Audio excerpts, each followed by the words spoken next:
स्वप्न में जो चेतना काम करती है उस चेतना को मांडुक्य उपनिषद कहता है तेजस। अब तेजस का मतलब क्या? प्रकाश। तेजस को जब मैंने पढ़ा था इस बात को तो मैं एनालिसिस कर रहा था तेजस क्यों बोला इन्होंने। दुनिया पढ़ रही है कि मांडुक्य उपनिषद में क्या है, लेकिन उस उपनिषद का नाम मांडुक्य ही क्यों रखा है? अब ऋषि यहां पर एक ऐसी बात कहते हैं जो आपको हिला सकती है।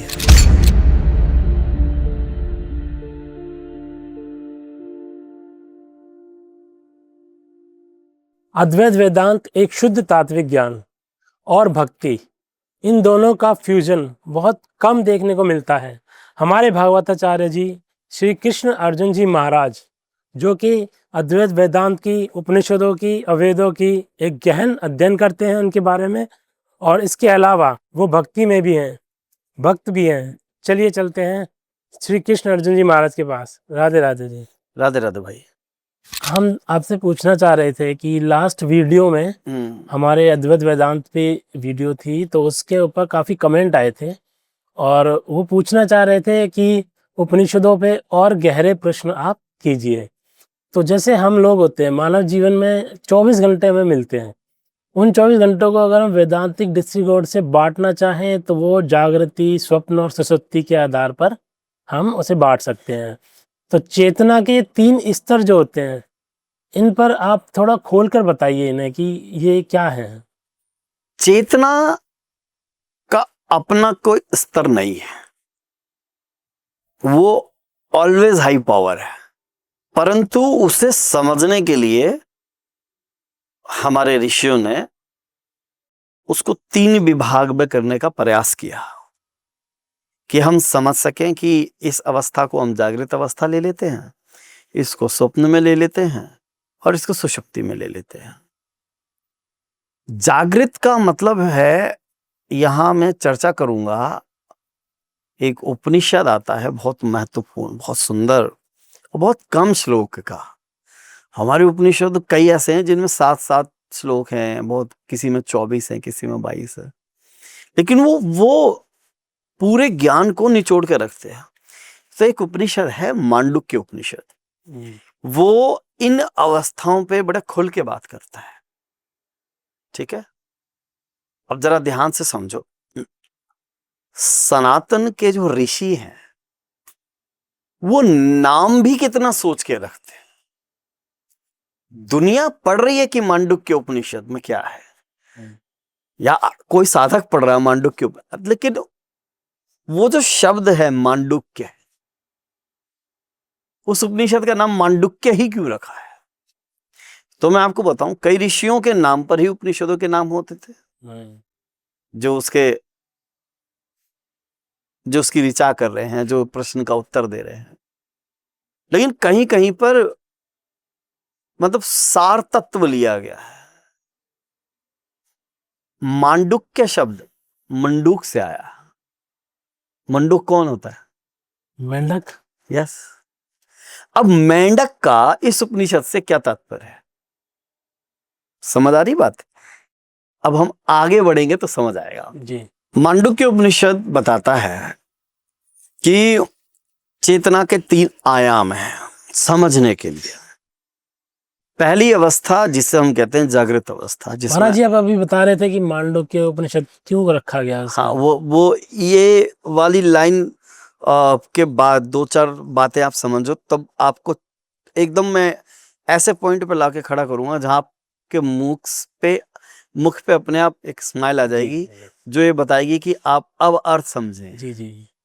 क्योंकि यदि मैंने बता दिया मांडुक्य उपनिषद को मेंढक से जोड़ के देखो और नहीं समझ आया, तो इसका मतलब कि कहीं कहीं अभी वो उस स्तर पे जाके देखना पड़ेगा। जी। जैसे कि हम नीचे से देख रहे हैं तो हमें पहाड़ दिखता है, लेकिन वो व्यक्ति जो चोटी पर चला जाता है उसको पूरा नजारा दिखता है। जी। है ना? तो वहां देख के वो कहता है वाह कितनी सुंदर दुनिया है। तो हमें कई बार उन बातों को समझने के लिए उस लेवल पर जाना पड़ता है, तभी हम वो देख पाएंगे, अन्यथा नहीं देख पाएंगे। नहीं तो पहाड़ ही दिखेगा, लेकिन पहाड़ से जो खूबसूरती दिखती है उसके लिए आपको पहाड़ पे चढ़ना पड़ेगा। तो मांडुक्य उपनिषद की खूबसूरती के लिए आपको ये थोड़ी सी चीज समझनी पड़ेगी देखा आपको तुरंत समझ आ जाएगा और मैं आपका चेहरा उस समय देखूंगा। अवस्था बताइए, जागृत अवस्था। जागृत अवस्था का मतलब है आप और हम जो इस समय बात कर रहे हैं, हम जो देख रहे हैं, हम जो काम करते हैं, जागा हुआ व्यक्ति जो काम करता है, आप ये मान लें, धार्मिक रूप से जागा हुआ नहीं जी, है ना, जागा। एनलाइटेड वाला नहीं। जी जी कहीं हम उसको ले जाए तो वो बात ना थोड़ी गड़बड़ हो जाएगी। जी। हाँ, अभी नॉर्मली हम जागे हुए हैं, हम यहाँ धर्म की बात नहीं कर रहे, एक साधारण व्यक्ति की बात हो रही है। हम साधारण व्यक्ति हैं, उठते हैं सुबह, काम करते हैं, और इसी अवस्था में हमारी सारी रचनाएं होती हैं, सारे क्रियाकलाप होते हैं, उठना बैठना, खाना पीना, सोना, रिश्तेदारी, प्यार मोहब्बत, लड़ाई दुश्मनी, अहंकार, मोह मद, सब इसी अवस्था में होता है। मतलब पूरा जो फॉर्मेशन है एक व्यक्ति का, वो जो जो वो काम करता है, वो रिश्ते बनाता है, संबंध बनाता है, वो सब इसी अवस्था में बनाता है। तो ये चेतना ही काम कर रही है ऋषि के अनुसार। तो उस अवस्था को उन्होंने कह दिया जागृत अवस्था। यहाँ पे मांडुक्य उपनिषद एक शब्द यूज करता है इस अवस्था को, कि वो चेतना की जो स्थिति है उसको वैश्वानर कह रहा है। वैश्वानर। वैश्वानर अवस्था। अब जब हम सो रहे हैं तो स्वप्न में हम जो देख रहे हैं वहां भी हम हैं, वहां दुनिया भी है, वहीं पे सुख दुख भी है, उठना बैठना खाना पीना काम धंधा भी उसी में है। लेकिन सपने में एक खास बात है, लिमिटेशंस नहीं है। जी वहां आप उड़ भी सकते हैं, वहां आप, जैसे मैंने भी सपने देखे हैं, आप भी देखते होंगे। मैंने अक्सर सपना देखा बचपन में, और कभी कभी आज भी कभी ऐसा आ जाता है कि कोई मेरे पीछे गुंडे पड़े हुए हैं और मैं दौड़ रहा हूँ, और दौड़ते दौड़ते छत पे पहुंच गए, छत खत्म हो गई, तो मैंने हाथ ऐसे ऐसे किए और मैं पंख फैला के उड़ रहा हूँ। अधिकतर लोग देखते होंगे ऐसा सपना शायद, लेकिन ये मेरा व्यक्तिगत सपना है। मैं अपने सपने में उड़ता जाता हूँ आसमान में, मुझे आसमान बहुत पसंद है। तो वो है स्वप्न की विधा। स्वप्न में खास बात क्या है, स्वप्न में जो चेतना काम करती है उस चेतना को मांडुक्य उपनिषद कहता है तेजस। तेजस। तेजस, तेजस का मतलब क्या है, प्रकाश। आप सो रहे हो लेकिन वहां जो पावर काम कर रही है वो कर रही है तेजस। तेजस को जब मैंने पढ़ा था इस बात को, तो मैं एनालिसिस कर रहा था तेजस क्यों बोला इन्होंने। जी जागृत अवस्था में तेजस बोलते तो मैं समझ सकता था, रोशनी भी है, लेकिन व्यक्ति सो रहा है, आंख बंद है, तेजस क्यों। तेजस का मतलब है प्रकाश, और प्रकाश से यहां पर ये ले रहे हैं गति। जी ठीक है। हम वर्तमान भौतिकी के क्षेत्र में यदि विज्ञान की बात करें तो हम सबसे फास्ट अगर किसी चीज की स्पीड मानते हैं तो किसकी मानते हैं, मन की, विचारों की। वो तो आध्यात्मिक स्तर पे है। जी भौतिकी में लाइट को भौतिकी में मानते लाइट हैं, को मानते हैं। जी ठीक है ना। फिजिक्स कहता है साउंड से भी ज्यादा तेज लाइट होती है, क्योंकि उसका उदाहरण है कि जब बिजली बादल गरजते हैं तो पहले चमक सुनाई दिखती है हमें आसमान में, उसके बाद बादल का गरजना सुनाई देता है। ठीक। तो हमारी, और हम जो मापते हैं दूरियों को चांद सितारों की, वो लाइट ईयर से मापते हैं जी जी कि एक वर्ष में कितनी लाइट रन कर रही है, उसी स्पेस को मानते हैं। तो सबसे तेज रोशनी, सबसे तेज गति किसकी है, प्रकाश। प्रकाश की। तो आध्यात्मिक स्तर पर सबसे तेज गति किसकी है, मन की। ठीक है। तो इन दोनों का सामंजस्य बैठाया गया कि भौतिकी के अनुसार सबसे तेज लाइट की है। इसका मतलब यह है कि मांडुक्य उपनिषद के जो ऋषि हैं वो ये जानते हैं कि सबसे तेज गति प्रकाश की होती है। जी मेरी बात समझ रहे हैं। जी मतलब मैं ये बात बताना चाहता हूं कि आज का विज्ञान कह रहा है कि सबसे तेज गति प्रकाश की है। मांडुक्य उपनिषद पढ़ो, उसमें जो स्वप्न में जो चेतना काम कर रही है उसको उन्होंने तेजस कहा है। तो इसका मतलब है प्रकाश की गति से मन स्वप्न देखता है। जी अब यहां पर क्या है, स्वप्न में कोई लिमिटेशन नहीं है। स्वप्न में जो दुनिया है वो मन के द्वारा बनाई गई है। जी जी ये 2 पॉइंट समझ आई। जी। तो वैश्वानर और वैश्वानर और तेजस। ठीक। अब लेकिन यहां ऋषि ये कह रहे हैं, लेकिन जब आप उठते हो तो वो दुनिया विलीन हो जाती है, मिट जाती है, डिलीट हो जाती है। उठ के आपको पता लगता है अरे ये तो सपना था, मैं बिना बात के, लोग गुंडे मेरे पीछे पड़े थे, मुझे गोली मार रहे थे, मैं तड़प रहा था, ये बिना बात का सपना था, मैं उससे मिला। आप देखो स्वप्न में कोई लिमिटेशन नहीं है। आप इतिहास का कोई पन्ना उठा के देख सकते हो, आप भविष्य में भी जा सकते हो, आप अपने आप को जो चाहे बना सकते हो, दुनिया का सर्वशक्तिमान व्यक्ति बना सकते हो। लेकिन जैसे ही आप उठे, आपने देखा अरे ये तो स्वप्न था, ये कुछ नहीं था, मैं बिना बात के परेशान हो रहा था। फिर आप एक गिलास पानी पीते हैं और उसको जस्ट फॉरगेट इट, भूल जाते हो। अब ऋषि यहां पर एक ऐसी बात कहते हैं जो आपको हिला सकती है। ऋषि कहते हैं जिस प्रकार आप नींद से उठने पर ये जानते हैं कि जो आपने स्वप्न में देखा वो भ्रम था या आपके मन के द्वारा बनाई हुई कल्पना थी। ये बात पे आप राजी हैं? जी। तो ऋषि कहते हैं कि अगर हम अपनी जागृत अवस्था को देखें, क्या मालूम ये किसी चेतना का कोई बड़ा स्वप्न हो।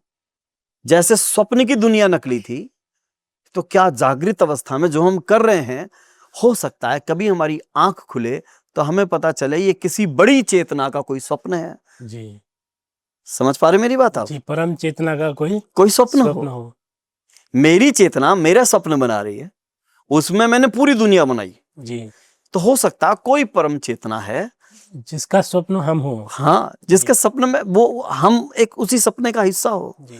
तो यहाँ पर मांडुक्य उपनिषद ये कह रहा है कि वो जो स्वप्न की अवस्था आप देख रहे थे, जब आपको पता चल गया कि ये आपके मन द्वारा बनाई गई है, तो आप इस बात पे क्यों नहीं राजी हो सकते कि जो आपकी वो अवस्था थी जहां आप जी रहे थे, काम कर रहे थे, जो जागृत अवस्था है, क्या मालूम वो भी एक स्वप्न हो।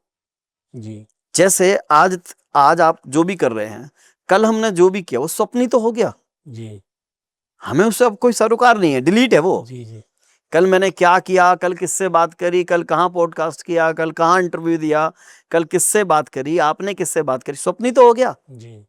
हो गया कि नहीं? जी। जी। तो यहाँ ऋषि कह रहे हैं कि जिस प्रकार तेजस जो वो है चेतना, हो सकता है वैश्वानर भी इसी प्रकार का एक स्वप्न। तो यहाँ 2 स्टेप पूरे हुए। जी। तीसरे स्टेप पे वो कह रहे हैं कि जागृत अवस्था की बात हमने कर ली, सोने की बात हमने कर ली, एक तीसरी अवस्था को उन्होंने बताया कि जब हम कई बार सो रहे होते हैं तो उस समय हमें कई बार स्वप्न नहीं आते। जी। ठीक है जी। तो जब हमको स्वप्न नहीं आते तो वो जो तीसरी अवस्था है उसको सुषुप्ति अवस्था बोला गया है। सुषुप्त का मतलब भी है मध्यम, मतलब जैसे लाइट बंद हो रही है वो ऐसी अवस्था आ जाना, मतलब हाँ एकदम मन, मतलब सेंट्रलाइज हो जाना चेतना का। जी। उस अवस्था को उन्होंने बोला कि ये अवस्था है सुषुप्ति की अवस्था। यहाँ ना जागृत है, यहाँ ना स्वप्न है, यहाँ ना आप रह जाते हैं, ना कोई दुनिया रह जाती है, ना शरीर की भाव रह जाता है, कुछ भी नहीं है, सुषुप्ति की अवस्था है। तो इस तीसरी अवस्था को प्रज्ञा कहा है। प्रज्ञा, हाँ, प्रज्ञा चेतना का ही एक इंग्लिश में कहते हैं सिनोनियम है ना, समानांतर शब्द है। अब मैं आपको एक बात और बताऊं, मैंने विज्ञान की एक रिसर्च देखी थी, मुझे याद नहीं आ रहा वैज्ञानिक का नाम। वो ये कहते हैं जो स्लीप डिसऑर्डर पे काम करते हैं डॉक्टर्स या साइंटिस्ट, वो ये बताते हैं कि जब एक व्यक्ति पूरी तरह से जब सो रहा होता है, उन्होंने उसको डिटेक्ट किया, मॉनिटर किया अपने डिवाइसेस लगा के कि मन की हलचल को देखते हो, तो उन्होंने उस डिवाइस में देखा कि जब व्यक्ति सो रहा है, सोने के बाद उसकी मन हलचल हलचल हलचल हो रही है, मतलब दिमाग को पढ़ रहे हैं, आप बात समझने की कोशिश करना। ठीक है। लेकिन जो होती हैं हाँ मन की, हाँ जी, मैं तो उसको नहीं जान पा रहा, लेकिन वो ऐसे ऐसे करके चल रहा है कंप्यूटर पे। लेकिन वो कहते हैं कि पूरे सोने के टाइम के अंदर एक मूवमेंट ऐसा आता है जो वो लाइन ऐसे चलती है, लाइक डेड। ठीक है, वही है सुषुप्ति। सुषुप्ति अवस्था, वही सुषुप्ति है। सुषुप्ति है। और विज्ञान ये कहता है कि जिसकी भी लाइन इस तरह की सीधी नहीं बैठती, वो व्यक्ति स्लीप डिसऑर्डर पे आ जाएगा। जी। जिसकी लाइन सीधी नहीं जा रही, जिसकी चेतना प्रज्ञा में रात में स्थित नहीं हो रही, समझ रहे हैं आप, जब तक वो क्या बोलते हैं उसे, सिंक नहीं हो रहा ना इस विश्व की चेतना के साथ, जैसे विश्व की चेतना के साथ प्रज्ञा आपकी सिंक हो जाएगी, तो वो ऐसे डेड की तरह दिखेगा। तो सीधी लाइन है। हाँ, वो सोच रहे कि ये व्यक्ति डेड हो गया क्या, हम्म, लेकिन उन्होंने बाद में पाया कि नहीं, व्यक्ति मरता नहीं है, उसका दिमाग चलना बस बंद हो जाता है और वो कहीं ऐसी पोजीशन पे चला जाता है, वो एक सेकंड के लिए सही। जी। वो कहते हैं कि जब वो जाता है उसके बाद वो व्यक्ति उठता है तो वो फ्रेश उठता है। हम्म, अब इस बात को समझना कि जब आप ऐसी नींद में सोते हो जहां आपने ना सपना देखा ना ही आपको कुछ याद था, तो वहां पे उस अवस्था को सुषुप्ति अवस्था कहा गया है। हम्म, अब मांडुक्य उपनिषद नाम क्यों रखा गया है? मांडुक्य उपनिषद इसलिए रखा गया है, चेतना जंप कर रही है। जी जी, मेंढक की तरह। अब आया समझ? जी जी जी। अभी हम जागृत है, फिर स्वप्न। काम कर रहे हैं, ठक जी। से हम रात में हमने उस चेतना को जंप किया, वो चेतना जंप करके कहां पहुंच गई? स्वप्न स्वप्न में। अवस्था में, अब स्वप्न से वो चेतना फिर पहुंच गई अब सुषुप्ति। सुषुप्ति में। वहां वो जंप नहीं कर रही, वो स्टिल है। समझ आई बात? जी। और मांडुक्य मेंढक से ही क्यों बताया? क्योंकि मेंढक का स्वभाव है उछलना। हम्म, जब वो उछलना बंद हो जाता है, मेंढक तभी उछलना बंद होगा जब वो मर जाएगा, जी। ठीक है ना? या वो ऐसी स्थिति में मन चेतना ऐसी स्थिति में आ गई जहां वो शांत है। तो महाराज जी, एक प्रश्न उठता है हम्म। कि वो जो प्रज्ञा आपने बताया सुषुप्ति अवस्था में, उस वक्त चेतना का क्या होता है? वो अपने आप में ही स्थित है। लाइक जब आप कुछ नहीं कर रहे होते तो तुम कहाँ होते हो? तुम तो तब भी होते हो ना। जी। जब आपका ये हाथ हिल रहा है, ये जागृत अवस्था है। ये हाथ ऐसे स्टिल हो गया, ये स्वप्न अवस्था है। और ये हाथ एकदम से डाउन हो गया, पड़ा हुआ कहीं, ठीक है, उसे ध्यान ही नहीं, नींद में रात्रि में हम ऐसी तो करते हैं, तो वो सुषुप्ति अवस्था है। तो हम क्या ये कह सकते हैं कि चेतना शून्य हो जाती है उस अवस्था में? चेतना तो सदैव शून्य है मेरे भाई, चेतना कहीं नहीं जा रही। ये तो इंस्ट्रूमेंट है हमारी बॉडी। अगर हमारी बॉडी थके ना तो ये हमेशा जागृत में रहे। जी समझ आ रही बात? जी एक पंखा है, उसके अंदर आपने बिजली लगा दी, ठीक है ना, और आपने उसे चला दिया तो जागृत अवस्था है, जी पंखा घूम रहा है। जी। लेकिन धीरे धीरे धीरे आपने उसको कंटिन्यूड चलाया कई घंटे, मोटर गर्म हो गई। मोटर गर्म होते ही या तो फूक जाएगी या वो ऑटोमेटिकली काम करना बंद कर देगी। वो हो गई उसकी सोने वाली अवस्था। जी जी समझ आ गई जी बात? जी। तो शरीर है ये, चेतना हमेशा से पावरफुल है। ये तो हमारी बॉडी या वो इंस्ट्रूमेंट जिसमें वो काम कर रही है, वो इंस्ट्रूमेंट थकता है, हम्म, चेतना को कोई फर्क नहीं पड़ता, जी। वो तो तो निर्लेप है। महाराज, चेतना शून्य है या आपने जैसे कहा सदा से शून्य है, और यह चेतना पावरफुल है? क्योंकि ये दोनों कॉन्ट्राडिक्टरी बात लगती हैं, तो आप जरा इसको। सबसे ज्यादा पावरफुल शून्य ही तो होता है। तुम यहाँ ये कह रहे हो कि पावरफुल होना और शून्य होना कॉन्ट्राडिक्टरी हो गया। जी। आपको लग रहा है शून्य को होने का मतलब है बिल्कुल जीरो, एकदम जैसे वो एक बच्चा सूक्ष्म, काफी सूक्ष्म, अति फेल हो सूक्ष्म। गया, बच्चा जीरो जी आ गया, आपको जी लग रहा है कि वो जीरो आ गया, जी। तो आप उस जीरो से उसको ले रहे हो कि यहाँ पावरफुल है। हम्म, जीरो ही सबसे ज्यादा पावरफुल है। एक खड़ा है, उसके आगे जीरो लगा दो, 10 बन जाते हैं। जी फिर जीरो लगा दो, फिर 100 बन जाते हैं। जबकि जीरो अपने आप में कुछ नहीं है। जो जिसके साथ खड़ा होता है वो शक्तिमान हो जाता है। वो जो जीरो है, वो जो परमात्मा की ताकत है, वो जो चेतना है, वो जो इस विश्व चेतना में घूम रही है, वो जो चेतना जो सदैव है, उपस्थित है, वो किसी के साथ जब जुड़ जाती है तब हमें उसका आभास होता है। तो वो हमेशा से पावरफुल है। जी वो अपने में ही स्थित हो जाती है, अपने में ही स्थित है। लेकिन जैसे हम किसी में उसे डालते हैं, जैसे एक घड़ी है बंद पड़ी है, आपने आके उसमें बैटरी लगाई, घड़ी चलने लग गई। जी समझ जी आई बात? जी बैटरी निकाल दी, घड़ी रुक गई। तो उसमें चेतना का आना और जाना नहीं है। हमारी बॉडी के अंदर, हमारे शरीर के अंदर या इस हवाई के अंदर वो चेतना है, वो कहीं से ना आती है ना वो कहीं जाती है। ये तो आपका शरीर है, उस चेतना को कितना उपयोग कर पाता है जी उससे पता लगता। तो चेतना कहीं आती नहीं है, कहीं जाती नहीं है, ना ही चेतना शून्य होती है। हम भाषा के तौर पर ये कह सकते हैं वो अपने में ही स्थित हो जाती है, सेंट्रलाइज। सेंट्रलाइज हो जाती है। जैसे वो कहते हैं ना अर्क, अर्क समझते हो कि इतना सारा आपने दवाई का एक अर्क होता है, उसकी एक प्रोसेस होती है। मैं आपको जैसे समझा दूं, जैसे गौमूत्र होता है, उसका अर्क बनता है। जी। और कई दवाइयां हैं उनके अर्क बनते हैं। अर्क क्या होता है? बेसिकली किसी भी जड़ी बूटी को लेकर आप उसे उबालने रख देते हैं बहुत सारे पानी में, और उस पानी के ऊपर उस लगा दिया जाता है ढक्कन। ढक्कन। ढक्कन के अंदर वो वेपोराइज होता है। वेपोराइज होने के बाद उसको हम स्टोर करते हैं।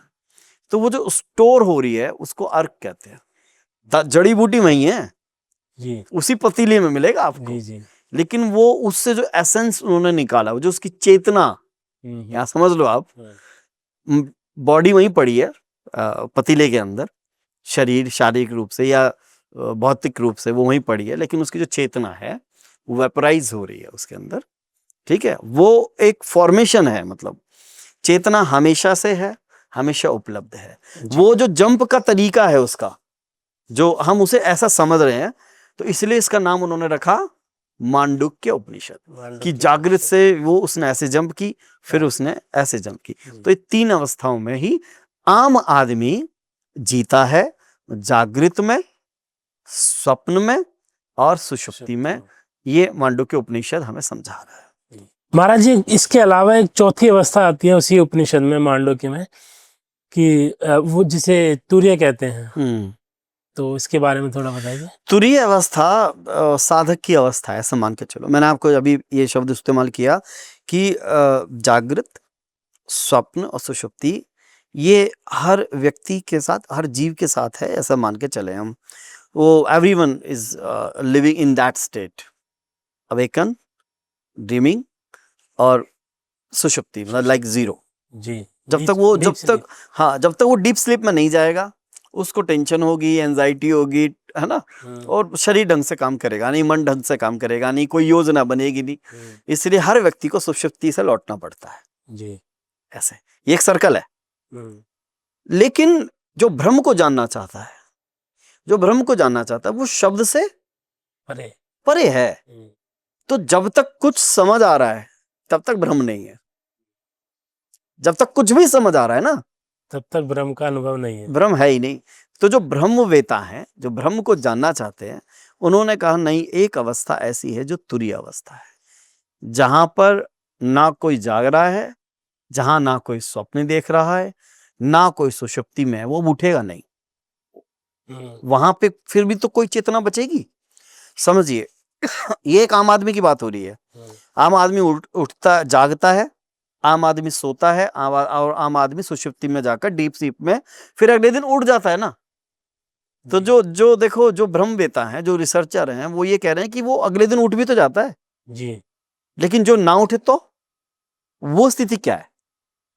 उसको उन्होंने कहा तुरीय अवस्था, जहां पर चेतना अपने ही स्वरूप में स्थित है। ठीक है, जहां चेतना अपने ही स्वरूप में स्थित है, जो दिख नहीं रही, प्रतीत नहीं हो रही है अब किसी भी रूप में। जैसे ये हवा है या ये आकाश है, इसके अंदर वो चेतना है। तो वो रिसर्चर कह रहे हैं कि वो जो चेतना है वो इस तुरीय अवस्था में है। मनुष्य में आएगी तो 3 पोजीशन में बन जाएगी, लेकिन अगर वो मनुष्य में नहीं है तो फिर वो कहाँ है? उसको उन्होंने कह दिया तुरीय अवस्था है। तो महाराज जी, ये जो विटनेस कॉन्शियसनेस की बात होती है, साक्षी चेतना की, या एक ऑब्जर्वर जो रह जाता है, क्या वो तुरीय अवस्था में ही पॉसिबल हो पाता है? नहीं, तुरीय में ऑब्जर्वर भी नहीं है ना। तुरीय में ऑब्जर्वर भी नहीं है। तो ये विटनेस कॉन्शियसनेस क्या है? साक्षी चेतना। साक्षी चेतना जो है वो एक बात सिर्फ समझाने के लिए कही जा रही है कि आप जो हैं, आप इन तीनों में तो नहीं है। देखो, ऋषि कह रहे हैं कि वो जो स्वप्न में था, वो जो जागृत अवस्था में था, हो सकता है वो भी किसी का स्वप्न हो, उसको कांटा मार दिया। फिर वो कह रहे हैं कि आप जिस अवस्था में हैं, जो स्वप्न देखते हैं, तो वो भी आपके मन का ही बनाया हुआ है। ठीक है। तो आप जब जाग जाते हैं तो वो व्यर्थ हो जाता है, तो इसको भी कांटा मार दिया। फिर आपको वो बता रहे हैं कि आप सुषुप्ति अवस्था में होते हैं, जहां ना मन है ना शरीर है, लेकिन फिर अगले दिन आप उठते हैं जी। अगले दिन आपको याद रहता है कल क्या हुआ था, परसों क्या हुआ था, तरसों क्या हुआ था, और आपको नींद कैसी आई थी। कहते हैं ना कि नींद मुझे अच्छी आई थी, तो वो भी तो फिर अवेलेबल है ना। तो इसका मतलब, लेकिन ऋषि कह रहा है कि वो भी नहीं है, फिर आप जागृत भी नहीं थे आप जी, वो भी किसी का स्वप्न है। जो स्वप्न देखा वो तो स्वप्न है ही, और जो सुषुप्ति में जो था, जिसका शरीर को भान नहीं था, जिसे आत्मा का भान नहीं था, जिसे मन का भान नहीं था, सारी इंद्रियां शिथिल थी, तो अधिकतर लोग समझते हैं कि मैं वो हूँ सुषुप्ति। लेकिन जो रिसर्चर हैं, जो वेद को जानने वाले हैं, हमारे ऋषि, जो ब्रह्म को जानने वाले, वो कह रहे हैं आप सुषुप्ति भी नहीं हो। सुषुप्ति में जो साक्षी हुआ वो भी आप नहीं हो। वो भी नहीं हो, उसको भी कांटा मार दिया उन्होंने जी। तो फिर इसे तुरीयातीत कह सकते हैं क्या? नहीं, ऐसी वो स्थिति उस को? अवस्था को उन्होंने कहा जो तुरीय अवस्था है, कि वो है साक्षी। फिर वो जान रहा है कि ये स्वप्न देखने वाला है, वो जानता है कि ये जागृत है, वो जानता है कि ये सुषुप्ति में है, उसको उन्होंने साक्षी बोला है, तुरीय अवस्था को। वो बड़ा बड़ा बड़ा कठिन सा लग रहा होगा, और ना आसान है ना कठिन है। जी, समझना थोड़ा कॉम्प्लिकेटेड। देखो, जिसके समझ आ गया उसके लिए आसान है, और जिसको समझ नहीं आया वो अपना सर ही फोड़ता रह जाएगा जी कि उसको सुषुप्ति से आगे पहुंच ही नहीं पाएगा ना। जी जी। तो वो तुरीय अवस्था वो है। और महाराज जी, ये जो तुरीयातीत होना है उसका क्या अर्थ है? अब बात को समझो। मैंने पहले अक्सर कहता हूं कि हम शब्दों की जुगाली करते हैं। 3 ही अवस्था हैं हमारे जानने के लिए। कौन कौन सी हो गई? जागृत, स्वप्न और सुषुप्ति। ये 3 अवस्था में 99.9 लोग गए, भीड़ खत्म। ठीक है। ठीक है। अब वो 0.1 या 1 पॉइंट वो जो बचा है 1%, वो आ गया तुरीय अवस्था में। वो कहता है कि अच्छा ये है ब्रह्म अवस्था, और वो ऋषि के पास आता है, कहता महाराज मैं जागृत से भी बाहर हो गया हूँ, मैं स्वप्न से भी बाहर हो गया हूँ, और मैं सुषुप्ति से भी बाहर हो गया हूँ, मैं अब तुरीय अवस्था में हूँ। तो ऋषि उसे क्या कहेगा? तुरीयातीत अवस्था में जा। तुरीयातीत शब्द का मतलब क्या है? मेंटेन करना उसे नहीं, तो उससे बाहर। अच्छा, मतलब इस चीज का भान भी छोड़ दे कि वो तुरीय में है। करेक्ट। जैसे हम कहते हैं भावातीत, शिव भावातीत हैं, उनको किसी भाव से नहीं पकड़ सकते आप। शिव शब्दातीत है, वो उसे शब्द में नहीं माना जा सकता। अतीत मतलब बियॉन्ड दैट लिमिट। तो ऋषि ये कह रहा है कि अच्छा, शब्दों से भी परे। हाँ, मतलब तू बड़ा समझदार हो गया बेटा, बहुत अच्छी बात है। तू तो स्वप्न से जागृत अवस्था से भी बाहर आ गया, तूने समझ लिया, बहुत बढ़िया। तूने स्वप्न भी समझ लिया, वाह वाह वाह, क्या बढ़िया स्टूडेंट है। वाह वाह वाह, तुम तो सुषुप्ति भी समझ लिए, बहुत अच्छे स्टूडेंट हो। और फिर आप जब आते हो कहते हैं महाराज मैंने तीनों समझ लिया, मैं तुरीयातीत अवस्था में रहता हूँ। तो मांडुक्य उपनिषद का जो ऋषि है वो तुम्हारे उस घमंड को भी खत्म करना चाहता है जी। वो लास्ट सूक्ष्म ईगो जो है, वो जो, हाँ, वो जो तुरीय अवस्था है वो ब्रह्म की अवस्था है। लेकिन आप कह रहे हो उसमें भी हूं, और जहां भी शब्द हुआ वहीं ब्रह्म नहीं है जी, वहां ब्रह्म नहीं है जी। आप जब भी शब्द दोगे तो उसको, ब्रह्म को, परमात्मा को, उस चेतना को आप फ्रेम कर रहे हो। पहले आपने उसे जागृत में फ्रेम किया, फिर आपने उसे स्वप्न में फ्रेम किया, फिर आपने उसे सुषुप्ति में फ्रेम किया, अब आपने उसे तुरीय में फ्रेम कर लिया। जबकि ऋषियों ने ये सोचा था कि तुरीयातीत शब्द को बोलना ही नहीं है। जी। उन्होंने सोचा होगा भाई ये 3 के बाद लास्ट हमने कर दिया तुरीय अवस्था। तो मतलब लास्ट का मतलब है मतलब डिलीट करना। मैंने स्वप्न को, मैंने जागृत को डिलीट कर दिया, मैंने स्वप्न को डिलीट कर दिया, मैंने सुषुप्ति को डिलीट कर दिया, और अब मैं स्थित हूं, एक ब्लैक बोर्ड है, एक ब्लैंक बोर्ड है, पूरा व्हाइट कलर का, उसमें कुछ नहीं लिखा। उसको उन्होंने कह दिया तुरीय अवस्था। लेकिन एक समझदार आदमी आता है, वो कहता महाराज ये बोर्ड तो है, बोर्ड तो है। वो बोर्ड लेके घूम रहा है। तो ऋषियों ने कहा ये बड़ा अजीब चक्कर है। तो ऋषियों ने ये कहा है जब जब जब जब तुम शब्द को बांधोगे तो तुम ब्रह्म को फ्रेम करने की कोशिश कर रहे हो, और आकाश को जैसे फ्रेम नहीं किया जा सकता है ना, हवा को बांधा नहीं जा सकता, तो इसी प्रकार से ब्रह्म को फ्रेम नहीं किया जा सकता। तो तुरीयातीत इसलिए उन्हें बोलना पड़ेगा। असल में मेरे अनुसार बात कहाँ खत्म हो जानी चाहिए थी? तुरीया पे, तुरीय अवस्था पे बात खत्म हो जानी चाहिए। लेकिन कोई तुरीया का भी घमंड लेके आएगा तो उन्होंने कह दिया तुरीयातीत। और अगर कोई तुरीयातीत का भी घमंड लेके आएगा तो हो सकता है कि कोई और नया शब्द आ जाए। समझ रहे मेरी बात? मतलब ये जर्नी कहीं तो स्टॉप करनी पड़ेगी ना, ऐसे तो चलते ही जाएगा काम। जैसे मैथमेटिक में, आप तो केमिस्ट्री के बहुत अच्छे ज्ञाता हैं, जब भाग का, डिवाइड का हम एक सवाल करते हैं कि हमने 3 से 4 को डिवाइड कर रहे हैं हम 3 से, तो 3 एकम 3, नीचे लिख दिया 3, नीचे आ गया 1। अब 1 के बाद अगर उसको आगे बढ़ा रहे हैं तो हम क्या करेंगे? दशमलव। वो दशमलव क्या है? वही चेतना है। वो क्या थी? वो तुरिया है। जी। ठीक है, वो तुरिया एक बिंदी के रूप में आई और उसने 1 और 2 डिजिट तक ही हम सॉल्व करते हैं ज्यादातर, या 3 डिजिट के बाद वो फिर वो कंटिन्यू चलेगी। अगर लास्ट में 3 आ गया, 3 3 3 3 वो चलता ही रहेगा, तुम जितना मर्जी उसे सॉल्व करते रहो। तो कहीं तो रुकना पड़ेगा। तो मैथमेटिक वाले लोग क्या करते हैं, दशमलव के बाद 3 डिजिट पे या 2 डिजिट पे रोक देते हैं। लेकिन मूर्ख लोग क्या करते हैं, वो कहते हैं नहीं जी इसके बाद भी होगा, तो करते रहे भाई तुम। तो ऋषियों ने क्या किया, नहीं भाई तुरिया पे खत्म कर दो जी। वो एक दशमलव के बाद की 2-3 डिजिट हैं। जी जी जी। समझ आ गई बात जी जी आपको? बिल्कुल। ठीक है। तो महाराज जी के अनुसार साक्षी चेतना जो होती है वो तुरीय अवस्था होती है, उसमें भी आप एक बोर्ड लेके घूम रहे हैं व्हाइट कलर का, और जो बोर्ड है वही साक्षी चेतना है, लेकिन तुरीयातीत अवस्था है जिसमें आप, वो बोर्ड भी नहीं है, मतलब आपको ये कुछ भी है नहीं ही पता नहीं, कि तुरीय भी नहीं है। कोई जी। कुछ नहीं है, शब्द भी नहीं है, शब्द सोच भी नहीं है, सोच तुम भी भी नहीं हो, जी जी मैं भी नहीं हूं और परमात्मा भी नहीं है, जी। कुछ भी नहीं है वहां। तो महाराज जी इस अवस्था के बाद हम आगे चलते हैं अपने प्रश्न पे।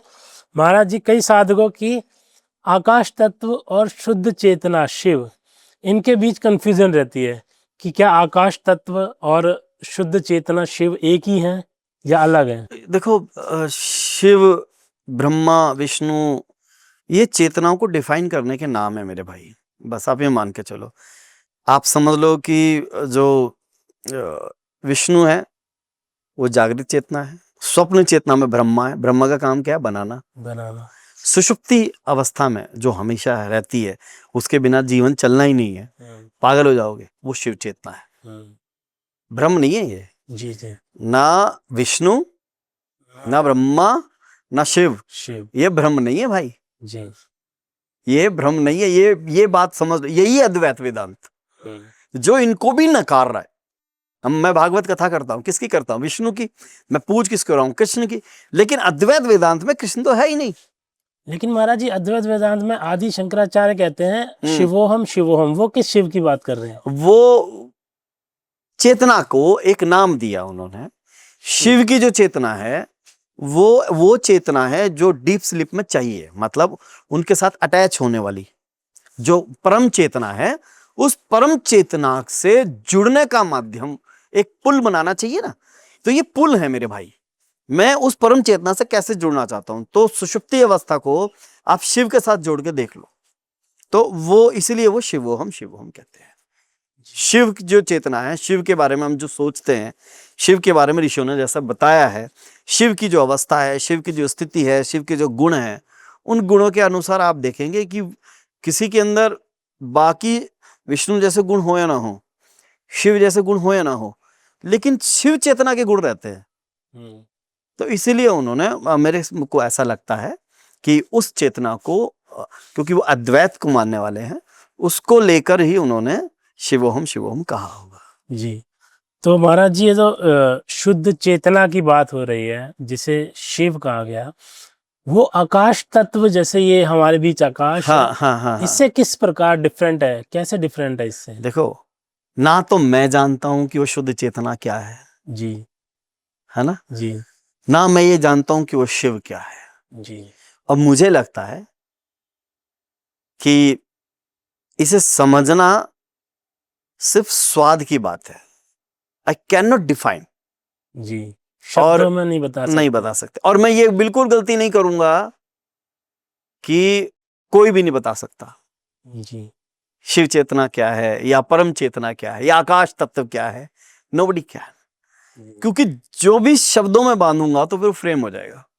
हमारे उपनिषदों की एक तरीका है बात करने का, वो जब बात करते हैं और जब बात ब्रह्म पे आ जाती है तो वहां चुप हो जाते हैं। और वहां एक शब्द कहा जाता है कि नहीं, वो सामने वाले से बोलते हैं अति प्रश्न मत कर, नहीं तो तेरा मस्तक कट के गिर जाएगा। अगर आपने पढ़ा हो उपनिषद तो ये शब्द आता है। इसका मतलब ये है कि बस दिस इज द लिमिट, मत कर बात, अब रुक जा। क्योंकि जहां तूने बोला तो फंस गया, फिर तुम परम चेतना की नहीं, फिर तो चेतना की बात कर रहा है। चेतना का याज्ञवल्क्य ऋषि को गार्गी के साथ जो संवाद हुआ था माँ गार्गी के साथ, तो उसमें भी याज्ञवल्क्य ऋषि ने गार्गी को यही बोला था कि अब बस अति प्रश्न मत कर। जैसे मैं आपको एक उदाहरण देता हूँ, हमारे दर्शकों को बड़ा अच्छा लगेगा।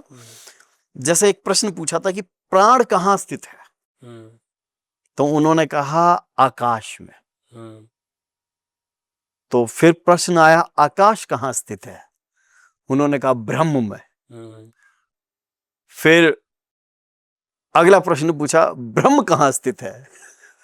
तब याज्ञवल्क्य ने बोला था भाई अति प्रश्न। अति प्रश्न है ये, हाँ, जी ब्रह्म पे आके बात खत्म करनी पड़ेगी। जी जी जी महाराज जी। वही एक सार्थक चर्चा है ना भाई। जी कंक्लूजन कुछ कहीं तो स्टॉप करोगे, या तो फिर तो चलता ही रहेगा। वो भैंस की तरह मुंह में डाल लिया कुछ और चबाए जा रहे हो बिना बात कही। जी तो आप परम चेतना की बात कर रहे हैं, वो तो दिख रही है, वो आंखों में आप भी आसमान देख पाते हो, जी जी मैं इस आकाश को देख रहा हूँ। जी इसको शब्द कैसे देंगे हम? जी जी। जो भी देंगे वो डिल्यूट, मतलब इसमें पिघल जाना है।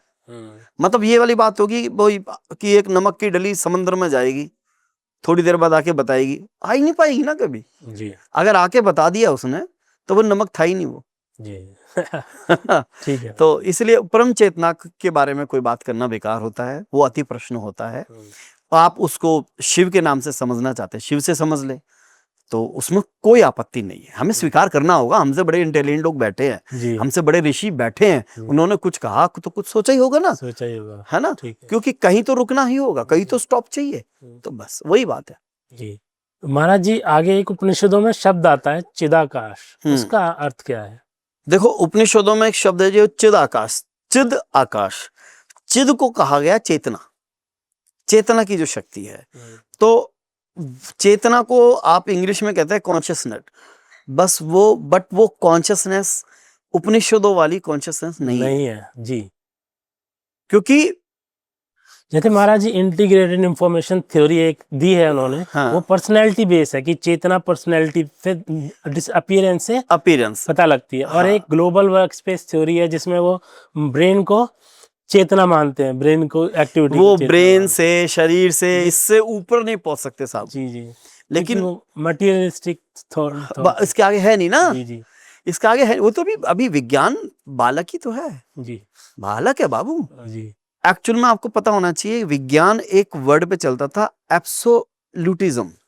एब्सोल्यूटिज्म। हाँ, जी कि हमें जो पता है वही सही है। हाँ आज से कुछ वर्ष पहले तक, जी जब तक क्वांटम फिजिक्स या क्वांटम साइंस नहीं आया, जी उससे पहले वो कहते थे हम ये जानते हैं, ये पदार्थ है, या ये कण है, और ये वेव है। लेकिन क्वांटम साइंस का जब उन्होंने प्रयोग किए, वो टू स्लिट एक्सपेरिमेंट किया, जी जी तो उसको तब उन्होंने पाया कि अरे ये तो गड़बड़ है। मतलब कि कोई कण, कोई चीज वेव भी हो सकती है और कण भी। तब उन्होंने ये स्वीकार कर लिया है कि साइंस जो है, उसको ये कहना कि मैं सब जानता हूं वो गलत है। जी साइंस को ये मानना पड़ेगा कि मैं कुछ नहीं जानता हूं। जी और उपनिषद भी यही कह रहा है। जी मैंने अभी आपको क्या कहा, आपने मुझसे कहा चेतना के बारे में बताइए, ठीक है ना? मैंने कहा मैं नहीं जानता हूं। सनातन की खूबसूरती यही है, सनातन के बड़े बड़े ऋषि एक दूसरे के आगे नतमस्तक होते हैं। जी ठीक है मैं नहीं जानता हूं, जी जी वो ऐसा कहने को तैयार हैं। जी लेकिन आज के बाबा क्या करते हैं?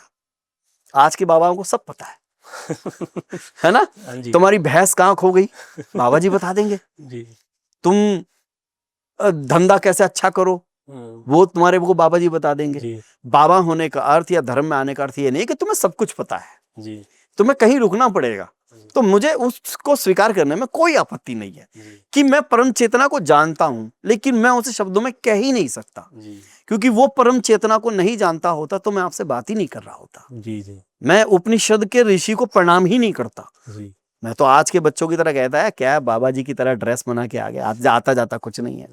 तो परम चेतना के बारे में बोलना बेकार है, वहां हमें रुकना पड़ेगा। महाराज हम चिदाकाश की बात कर रहे थे। हाँ, तो चिदाकाश चेतना, तो मैंने आपको कहा वो कॉन्शियसनेस जो विज्ञान मानता है, उसके अलावा हमारे उपनिषद, हमारे ऋषिवर ये कह रहे हैं कि जो चेतना वो एक अलग चीज है। साइंस के हिसाब से पत्थर में कोई चेतना नहीं है। साइंस के हिसाब से पत्थर में कोई चेतना नहीं, कोई चेतना नहीं है। लेकिन अगर ऋषि अभी आ जाए, ऋषि किसी अच्छे भौतिक विज्ञानी से कहें कि तुम एक काम करो, इस पत्थर को तोड़ो, इसके एक एक अणु को तोड़ो, तो क्वांटम साइंस ये कह रहा है कि जो चीज स्थिर है वो भी स्थिर नहीं है, उसके अंदर गड़बड़ है। जी जी जी हाँ, क्वांटम साइंस तो कह रहा है हर कुछ वेव है। तो ऋषि यही तो कह रहा है कि वो जो चेतना है, पहले कि हम बात करें किसकी, चेतना की। चेतना की। चेतना हर जगह, हर समय, हर वक्त उपस्थित है और आपके अनुसार काम करती है। क्वांटम साइंस भी यही कह रहा है कि वो वेव्स के रूप में काम करेगी चीज, या कण के रूप में काम करेगी, ऑब्जेक्ट के रूप में काम करेगी, it is depend on observer. जी। तो हमारे तो ऋषि मुनि कह रहे हैं कि जैसी दृष्टि वैसी सृष्टि। मेरी दुनिया मेरे हिसाब से ही बनी हुई है। ये दुनिया में सब कुछ, जैसे क्वांटम साइंस कहता है, जो विद्यालय में आप पढ़ते हो वो विद्यालय उस समय नहीं होता है जब तुम वहां नहीं होते। जब तुम जाते हो तो वो विद्यालय फॉर्म होता है, उससे पहले वो वेव्स में ही है।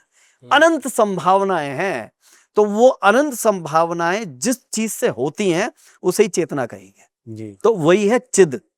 अब जो कहा गया है चिदाकाश, चिद आकाश, आकाश का मतलब क्या है, ये ब्रह्मांड जिसमें वो चेतना रहती है। जी।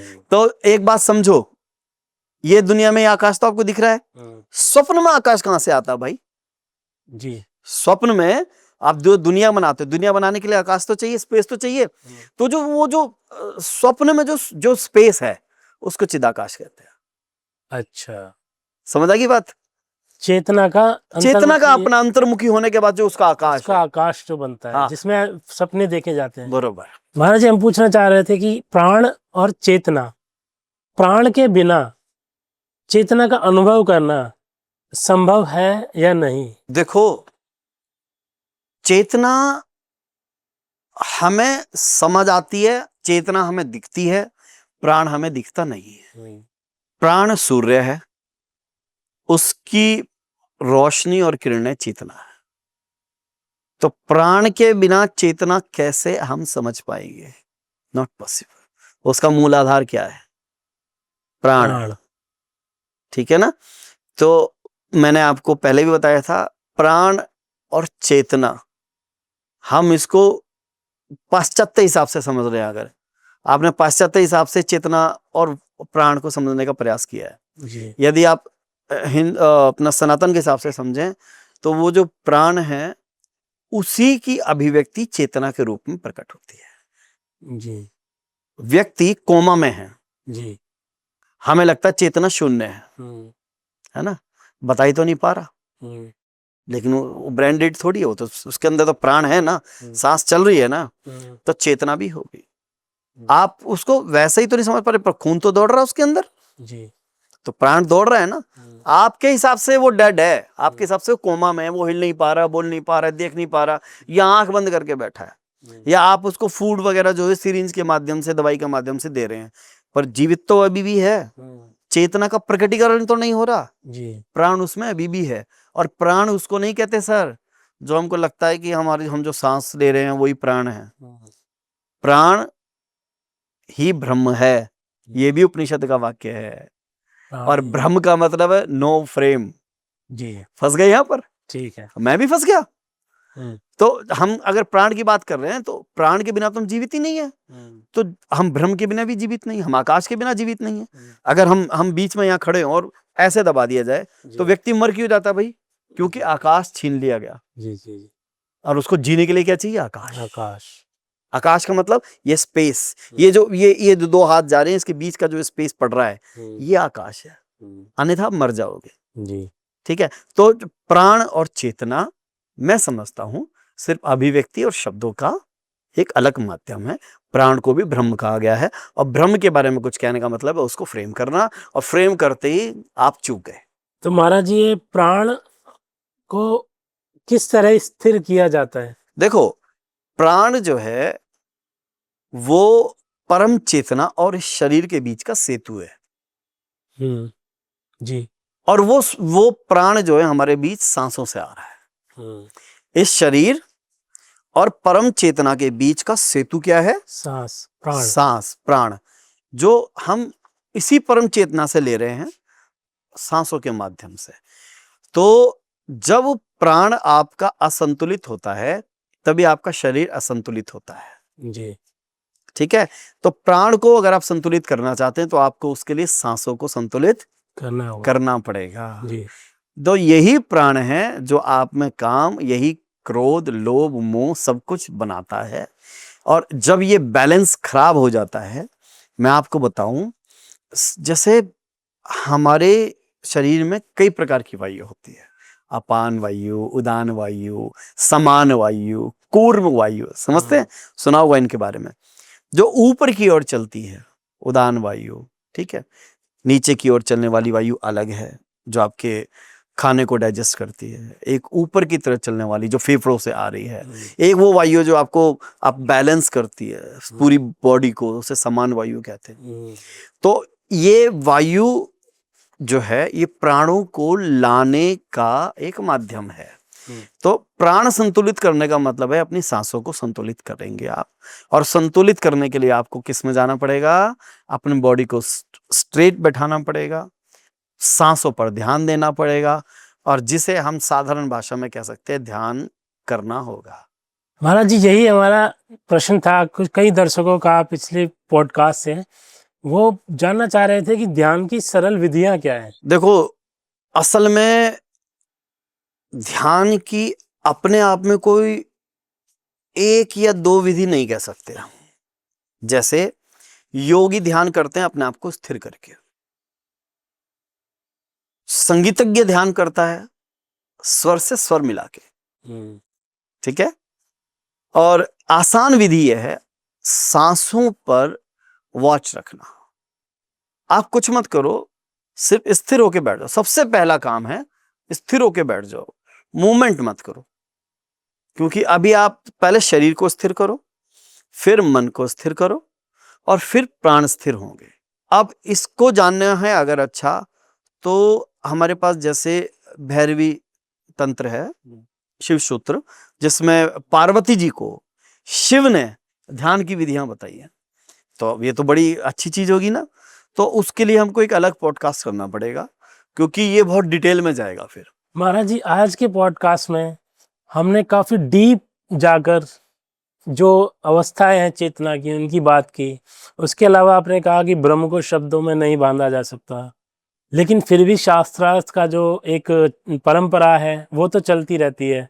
तो ऐसा ही हम आज कर रहे थे, अपने दर्शकों को कुछ खुलकर बताने के लिए चेतना के बारे में, ब्रह्म के बारे में, ब्रह्म के बारे में, शिव के बारे में। तो आज का पॉडकास्ट में हमने चर्चा की गहन उपनिषदों के विषयों पर। अगले पॉडकास्ट में आप अगर जानना चाहते हैं ध्यान की विधियों पर, विज्ञान भैरवी तंत्र पर, तो नीचे मोर लिखिए कमेंट बॉक्स में। हमारे वीडियो को लाइक कीजिए और सब्सक्राइब कीजिए, क्योंकि आप लाइक करके तो चले जाते हैं लेकिन सब्सक्राइब नहीं करते। चैनल को सब्सक्राइब कीजिए, और गहरा सनातन नॉलेज अगर आप ज्ञान को धारण करना चाहते हैं हमारे महाराज जी से और भी मेहमानों से, तो हम आपके लिए ये पॉडकास्ट लाते रहेंगे। इसलिए कमेंट बॉक्स को भर दीजिए अपने कमेंट से, जिज्ञासाओं से, ताकि हम आपके प्रश्न आपके नाम के साथ महाराज जी से पूछ सकें। मिलते हैं अगले पॉडकास्ट में। राधे राधे।